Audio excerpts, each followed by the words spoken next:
तो आगे का जो हमारा कॉन्सेप्ट है वो है हमारा परमाणु संख्या यानी कि एटॉमिक नंबर। अब हम जैसा कि बात कर रहे हैं इस चैप्टर में और हम पीछे के चैप्टर में चलेंगे परमाणु और अणु में। ये दोनों ही चैप्टर हमारे लिए महत्वपूर्ण हो जाता है और इस चैप्टर के अंदर में जितने भी कॉन्सेप्ट आता है वो सब का सब तुम्हारे लिए बहुत ही ज्यादा महत्वपूर्ण है। फिलहाल हम बात करते हैं परमाणु संख्या क्या होता है। तो इसको हम बताने से पहले तुमको बताना चाहेंगे कुछ जरूरी बातें। आओ जरा बात करें। तो हमको पता है, अब तो इतना तो पता है तुम्हारा परमाणु संरचना क्या होता है, यानी कि परमाणु की बनावट कैसा होता है। परमाणु एक गोलीय होता है, गोलीय पिंड समझ लो, जिसके ठीक बीच में क्या होता है, नाभिक होता है, मतलब यहाँ पर न्यूट्रॉन और प्रोटॉन होता है। गौर से ध्यान से समझते चलना। परमाणु गोलीय होता है जिसके बीच में, ठीक बीच में एक छोटे से जगह पर एक नाभिक होता है जिसको न्यूट्रॉन और प्रोटॉन, जिसमें न्यूट्रॉन और प्रोटॉन होता है।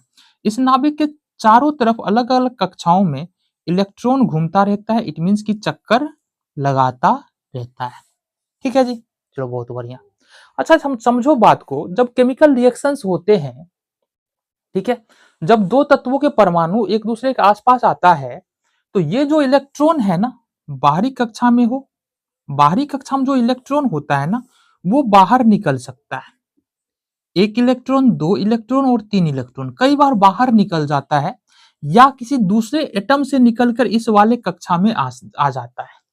हमने क्या कहा, ये जो इलेक्ट्रॉन इस वाले बाहरी वाले कक्षा में चक्कर लगा रहा है ये बाहर भी निकल सकता है और दूसरे एटम से इस परमाणु पर आ भी सकता है। तो कहने का मतलब है इलेक्ट्रॉन की संख्या घट बढ़ सकता है। किसी भी परमाणु के अंदर में जितना इलेक्ट्रॉन है उसकी संख्या घट बढ़ सकता है। बट अगर हम बात करें न्यूट्रॉन और प्रोटॉन के बारे में, तो न्यूट्रॉन और प्रोटॉन को जनरली बाहर निकालना बहुत ज्यादा मुश्किल है।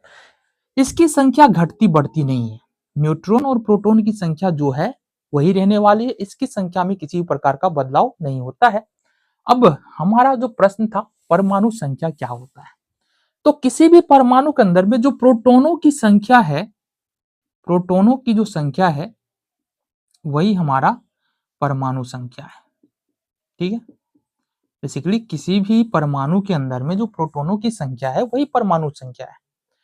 अब अगर समान तत्वों की बात करें, जैसे कि सपोज हम बात कर रहे हैं आयरन के बारे में या फिर हम बात करें एल्यूमिनियम के बारे में, तो एल्यूमिनियम में कुल मिलाकर के अगर हम बात करें तो 13 प्रोटॉन होते हैं। कितने प्रोटॉन होते हैं?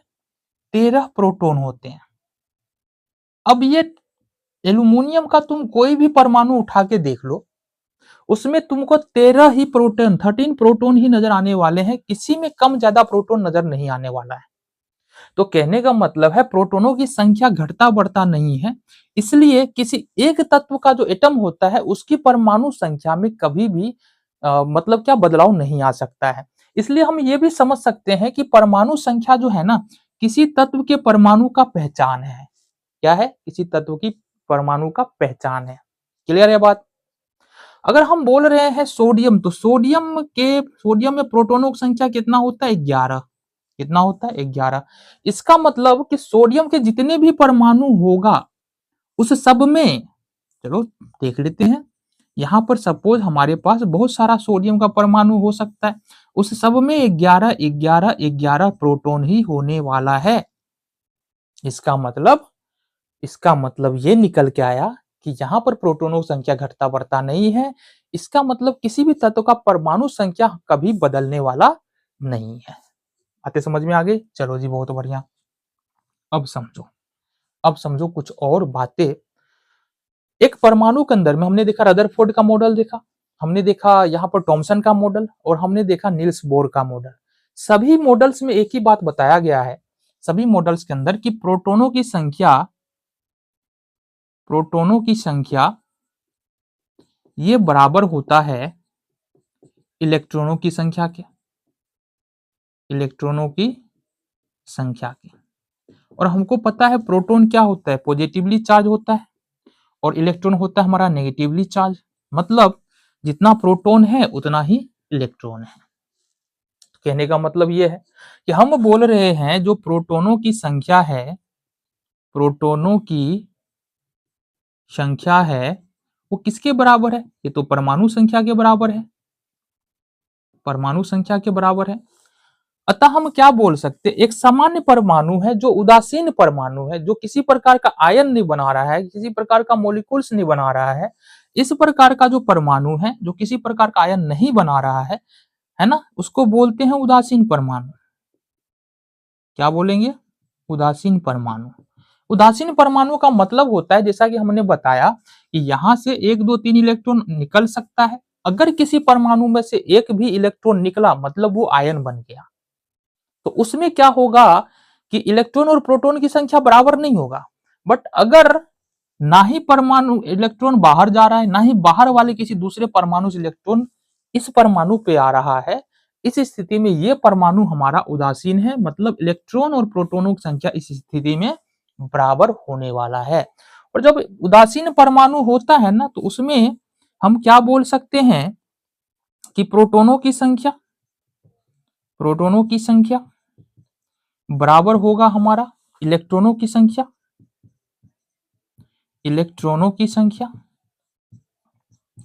और ये बराबर हमारा होगा परमाणु संख्या के।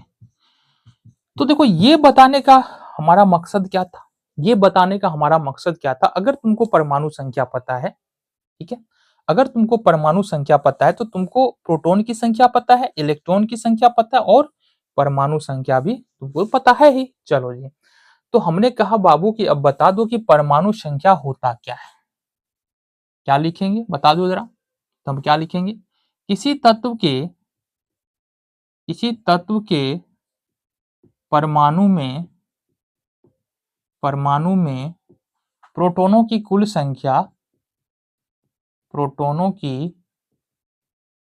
संख्या परमाणु संख्या कहलाता है। परमाणु संख्या कहलाता है। अब जनरली परमाणु संख्या को हम लोग ऐसे सूचित करते हैं, जैसे हम कुछ उदाहरण ले। सोडियम का यहाँ पर देखेंगे, सोडियम में प्रोटॉनों की संख्या 11 है। तो यहाँ पर सोडियम के लिए A बराबर कितना होगा हमारा? 11 हो जाएगा, मतलब सोडियम की परमाणु संख्या 11 है। अब हम तुमसे पूछे कि बताओ 11 परमाणु संख्या वाला तत्व कौन सा है, तो तुम जल्दी से बोलोगे सोडियम, क्योंकि किसी और तत्व के परमाणु में 11 प्रोटॉन नहीं होने वाला है। इतना बात याद रखो। जैसे कार्बन की परमाणु संख्या 6 होता है। कितना होता है? 6 होता है। तो कार्बन के लिए अगर हम बात करें बाबू ए क्या है, तो यहां पर कार्बन के लिए ए बराबर कितना हो जाएगा? 6, यानी कि प्रोटॉनों की संख्या 6। अब ये 6 जो प्रोटॉनों की संख्या है किसी और दूसरे तत्वों में नहीं पाया जाता है, ठीक है, इसलिए कार्बन की परमाणु संख्या 6 है। जैसे हम अगर बात करें कैल्शियम के बारे में, तो कैल्शियम की परमाणु संख्या कितना होता है? 20 होता है। इसका मतलब इसके पास 20 प्रोटॉन है। कितना प्रोटॉन है? 20 प्रोटॉन भी है और 20 इलेक्ट्रॉन भी है। इसलिए कैल्शियम के लिए हमारा जो ए का वैल्यू आएगा वो आएगा हमारा 20। क्लियर है बात? तो यहां से हमको समझ में क्या आया? एक परमाणु के अंदर इलेक्ट्रॉन, प्रोटॉन और न्यूट्रॉन होता है। नाभिक के अंदर न्यूट्रॉन और प्रोटॉन होता है। किसी भी तत्व के परमाणु में प्रोटॉनों की जो कुल संख्या होती है उसी को हम लोग परमाणु संख्या बोलते हैं। पहली बात। दूसरी बात, अगर परमाणु उदासीन है, मतलब ना किसी प्रकार का आयन परमाणु नहीं बना रहा है, ना ही परमाणु से इलेक्ट्रॉन त्याग किया गया है, ना ही परमाणु से के द्वारा इलेक्ट्रॉन ग्रहण किया गया है, तो ऐसे उदासीन परमाणु में नंबर ऑफ इलेक्ट्रॉन, हमने क्या कहा, प्रोटॉनों की संख्या बराबर होता है इलेक्ट्रॉनों की संख्या के, और ये होता है तुम्हारा परमाणु संख्या। तो उदासीन परमाणु के अंदर इलेक्ट्रॉनों की संख्या परमाणु संख्या के बराबर होता है, प्रोटॉनों की संख्या परमाणु संख्या के बराबर होता है, जैसा कि हमने बताया। तो अगर हम बोले सोडियम के लिए परमाणु संख्या 11 है, इसका मतलब सोडियम के उदासीन परमाणु में इलेक्ट्रॉन कितना है? 11। प्रोटॉन कितना है? 11। अगर हम बोले कार्बन के अंदर में परमाणु संख्या A बराबर 6 है, इसका मतलब यहाँ पर इलेक्ट्रॉन कितना है? 6। उदासीन परमाणु में प्रोटॉन कितना है? यहाँ पर 6 प्लस में, ठीक है। चलो जी, कैल्शियम के लिए परमाणु संख्या 20 है, मतलब यहाँ पर हम बोले कि प्रोटॉन कितना है, तो प्रोटॉन यहाँ पर हो जाएगा 20, और इलेक्ट्रॉन कितना है? इलेक्ट्रॉन भी हमारा हो जाएगा 20। क्लियर है बात? तो आई होप तुमको परमाणु संख्या और उससे रिलेटेड जो भी बातें हैं वो अच्छे से समझ में आया होगा। आगे बात करते हैं कि द्रव्यमान संख्या क्या होता है। तो अभी-अभी हमने देखा है कि परमाणु संख्या क्या होता है और ये बात तुमको स्पष्ट हो गया होगा कि परमाणु संख्या अगर हमारे पास दिया है तो हमको क्या-क्या पता है। अगर नहीं स्पष्ट है तो थोड़ा-सा हम बात फिर से कर लेते हैं। देखो हमने क्या बताया? अभी हमने बताया कि परमाणु की संरचना जो है लगभग गोलीय होती है। ठीक है? ये हमारा नाभिक है, नाभिक के अंदर न्यूट्रॉन और प्रोटॉन होता है। चलो बहुत बढ़िया। नाभिक के चारों ओर अलग-अलग कक्षाओं में इलेक्ट्रॉन चक्कर लगाता रहता है। तो इस अलग-अलग कक्षाओं में क्या होगा हमारा? इलेक्ट्रॉन होगा। ये बात तो हम पढ़ते आ रहे हैं, हमने पढ़ा है। थॉमसन का परमाणु मॉडल, रदरफोर्ड का परमाणु मॉडल और नील्स बोर का परमाणु मॉडल, तीनों ही बातों में इस बात का यहाँ पर जिक्र है। दो बातों में न्यूल्स बोर और रदरफोर्ड के परमाणु मॉडल में यहाँ पर हमारा कक्षाओं का जिक्र है और नाभिक का जिक्र है। ठीक है, चलो जी बहुत बढ़िया। तो न्यूट्रॉन और प्रोटॉन क्या होता है? नाभिक में होता है और इलेक्ट्रॉन जो है इस बाहरी वाली कक्षा में अलग-अलग कक्षा में क्या करता है? चक्कर लगाता रहता है। ठीक है, चलो जी इतनी बातें क्लियर है। नाभिक में होता है न्यूट्रॉन प्रोटॉन, ठीक है, और सामान्यतः हमारे नाभिक के बाहर अलग-अलग कक्षाओं में इलेक्ट्रॉन चक्कर लगाता रहता है। क्लियर है बात? हमने कहा कि इलेक्ट्रॉन जो है ना वो बाहर निकल भी सकता है और दूसरे परमाणु से आ भी सकता है।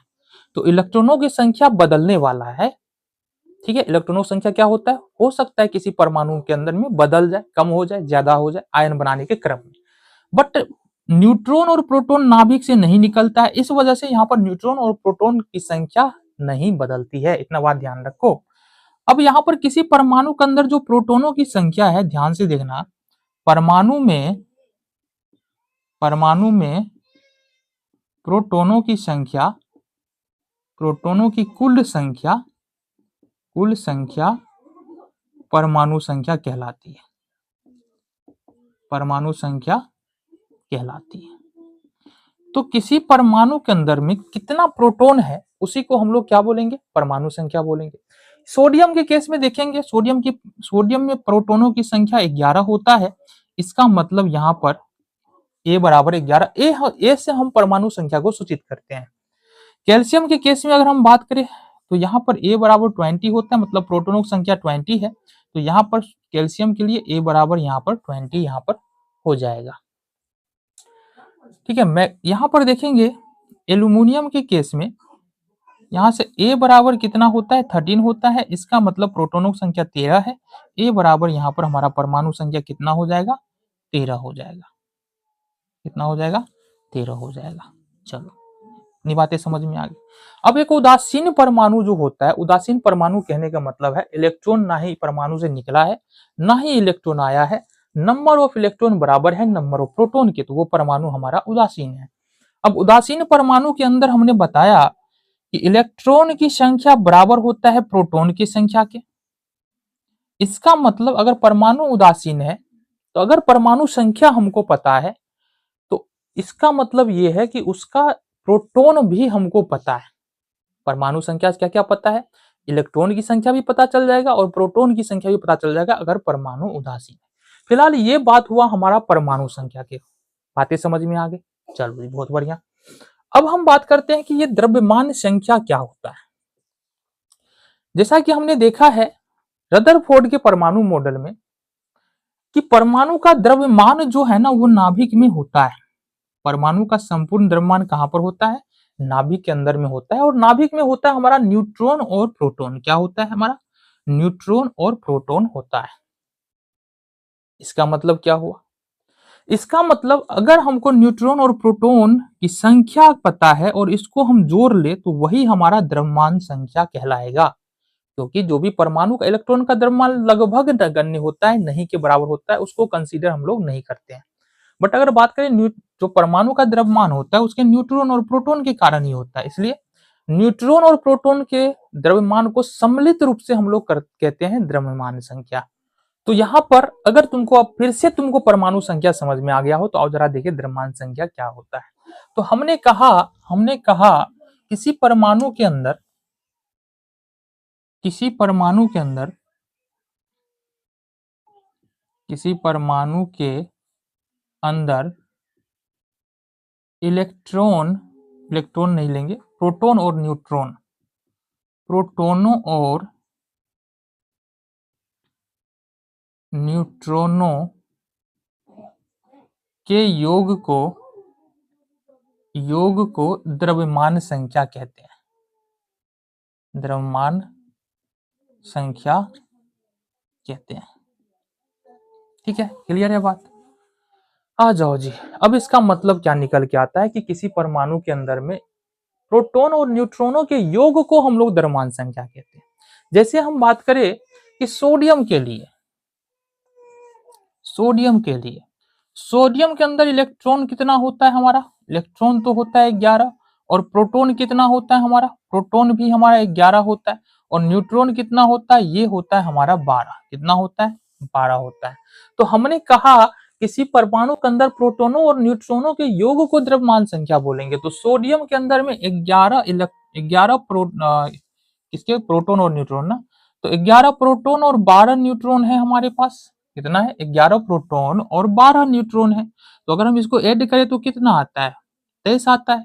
इसका मतलब सोडियम का जो द्रव्यमान संख्या है वो कितना होगा हमारा? 23 होगा। ठीक है जी, बहुत बढ़िया। जैसे हम बात करें ऑक्सीजन के केस में, तो ऑक्सीजन की परमाणु संख्या कितना होता है? 8 होता है। अब इसके नाभिक को देखेंगे तो इसके अंदर में इलेक्ट्रॉनों की संख्या यहाँ पर होता है हमारा 8, प्रोटॉनों की संख्या होता है हमारा यहाँ पर 8, और न्यूट्रॉनों की संख्या भी यहाँ पर होता है 8। हमने कहा कि किसी परमाणु के अंदर प्रोटॉनों और न्यूट्रॉनों के योग को द्रव्यमान संख्या कहते हैं। तो प्रोटॉन और न्यूट्रॉन का अगर हम जोड़े तो 8 8 16 होता है। इसका मतलब ऑक्सीजन का द्रव्यमान संख्या कितना है? 16 है। ऑक्सीजन का द्रव्यमान संख्या कितना है? 16 है। समझ में आ गया? चलो जी, बहुत बढ़िया। जैसे एल्यूमिनियम की बात करें, तो एल्यूमिनियम का परमाणु संख्या कितना होता है हमारा? 13 होता है। कितना? 13 होता है। तो इसमें नंबर ऑफ इलेक्ट्रॉन की संख्या हम देखेंगे यहाँ पर एल्यूमिनियम के अंदर में, वो तो 13 होगा। नंबर ऑफ प्रोटॉन ये भी कितना है हमारा? ये भी हमारा 13 है। और नंबर ऑफ न्यूट्रॉन की बात करेंगे तो ये हमारा यहां से निकल के आता है 14। कितना आता है? 14। तो इसका मतलब ये हुआ कि नंबर ऑफ प्रोटॉन और नंबर ऑफ न्यूट्रॉन को जोड़ो तो 4 3 7 और 2 कितना निकल के आ रहा है? 27 निकल के आ रहा है। इसका मतलब एल्यूमिनियम का जो द्रव्यमान संख्या है वो कितना है? 27, यानी कि 27। ध्यान रखो हम किसको जोड़ रहे हैं, यहाँ प्रोटॉन न्यूट्रॉन के द्रव्यमान संख्या को जोड़ रहे हैं, प्रोटॉन न्यूट्रॉन की संख्या को जोड़ रहे हैं, प्रोटॉन और न्यूट्रॉन की संख्या को जोड़ रहे हैं। क्लियर है बात? चलो जी, बहुत बढ़िया। अच्छा, एक बात और देखो, यहाँ से द्रव्यमान संख्या को हम लोग जेड से सूचित करते हैं। किससे? द्रव्यमान संख्या को जेड से सूचित करते हैं। जेड से सूचित करते हैं।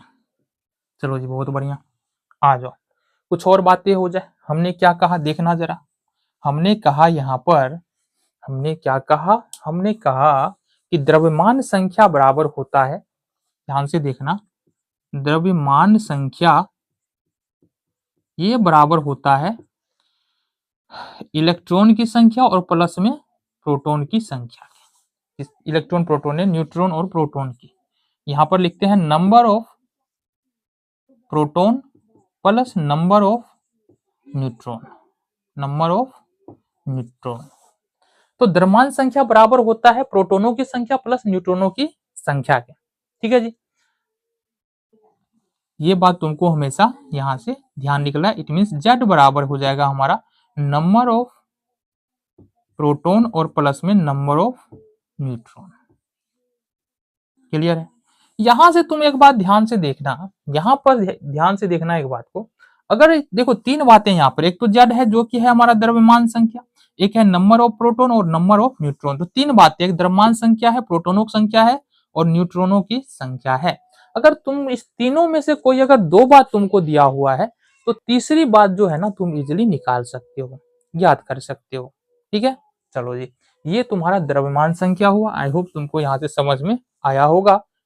तो यहाँ पर हमारे पास एक बात और है जिसको समझ लेना बहुत ज्यादा जरूरी है।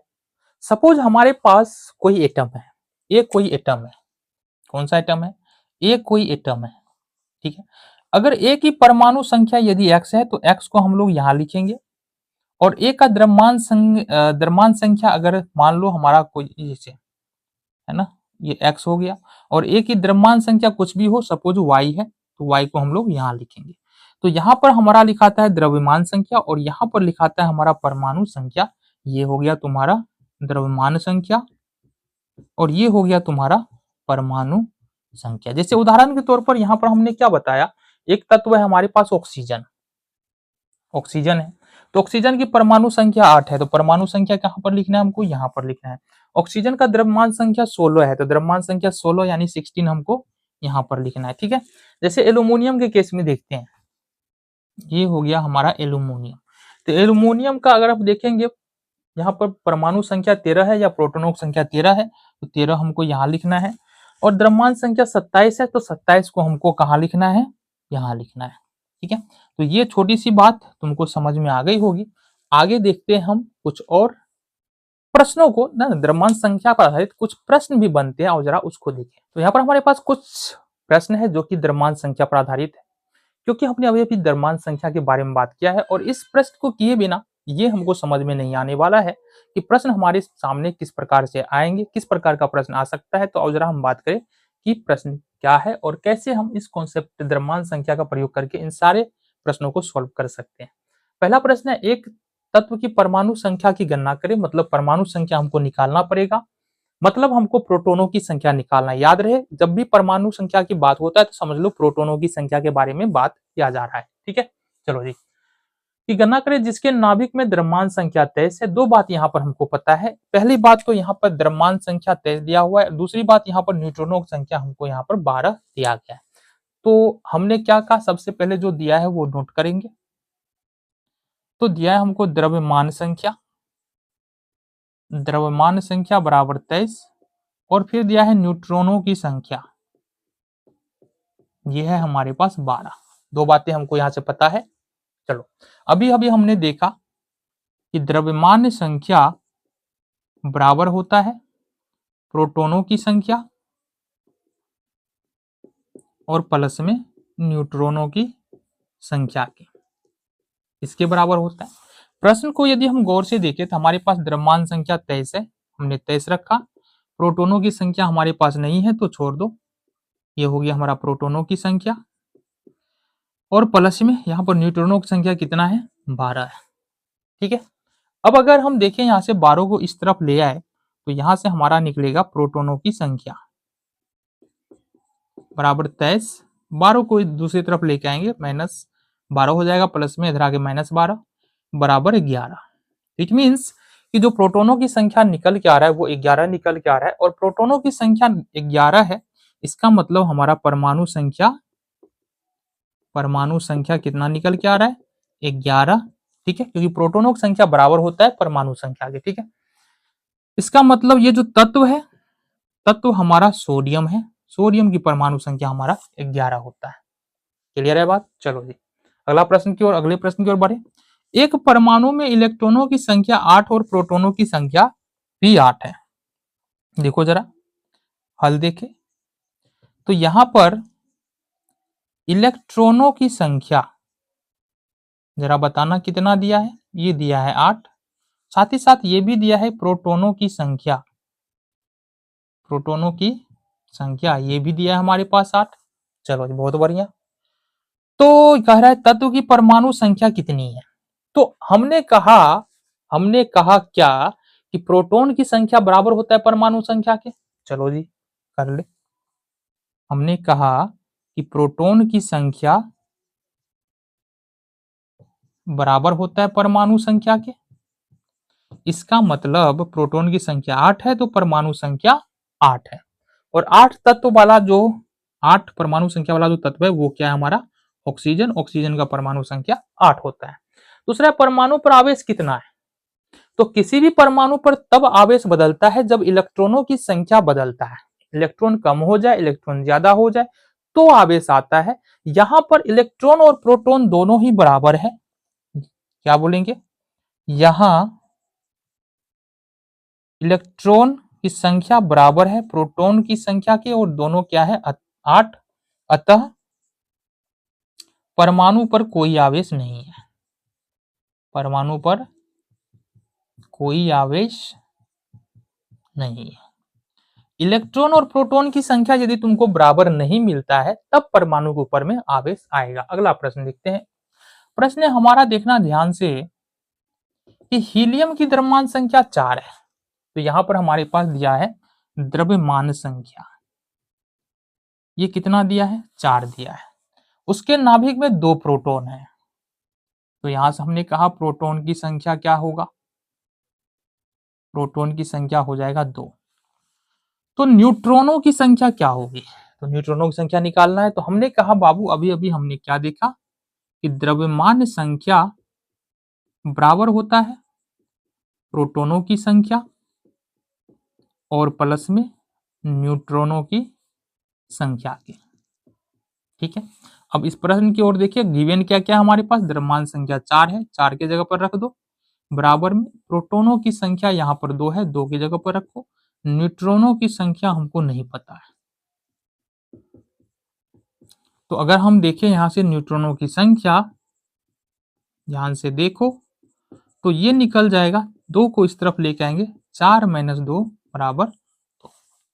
आसान सा ये प्रश्न था। ठीक है जी, आगे आ जाओ। चौथे नंबर का प्रश्न देखिए। प्रश्न है, एक परमाणु में 3 प्रोटॉन, 3 इलेक्ट्रॉन, 4 न्यूट्रॉन है, तो उसकी परमाणु संख्या क्या है और द्रव्यमान संख्या क्या है? चलो जी, बहुत बढ़िया है। तो क्या क्या है ये सबसे पहले हमको यहाँ पर नोट डाउन करना पड़ेगा। आ जाओ, राइट डाउन करो। प्रोटॉनों की संख्या, या ये लिखो परमाणु में प्रोटॉनों की संख्या, प्रोटॉनों की संख्या ये कितना है तुम्हारा? 3 है। इलेक्ट्रॉनों की संख्या ये भी कितना है तुम्हारा? 3 है। और न्यूट्रॉनों की संख्या, न्यूट्रॉनों की संख्या ये कितना है हमारा? 4 है। बहुत बढ़िया। अब हमने क्या कहा? हमने कहा कि प्रोटॉनों की संख्या, प्रोटॉनों की संख्या ये बराबर होता है परमाणु संख्या के। किसके? परमाणु संख्या के। और प्रोटॉनों की संख्या यहाँ पर कितना है? 3 है। इट मीन्स की परमाणु संख्या हमारा 3 है, और 3 परमाणु संख्या वाला जो एलिमेंट है, तत्व है, वो है हमारा लिथियम। कौन सा? लिथियम। इसकी परमाणु संख्या 3 होता है। चलो जी, अब कह रहा है उसकी द्रव्यमान संख्या क्या होगी? तो आ जाओ देखें। हमने कहा कि द्रव्यमान संख्या बराबर क्या अभी बताया हमने? प्रोटॉनों की संख्या, प्रोटॉनों की संख्या और प्लस में न्यूट्रॉनों की संख्या, ये बताया हमने। तो प्रोटॉनों की संख्या देखो यहां से कितना आ रहा है हमारा? 3 आ रहा है। और न्यूट्रॉनों की संख्या यहां से कितना आ रहा है?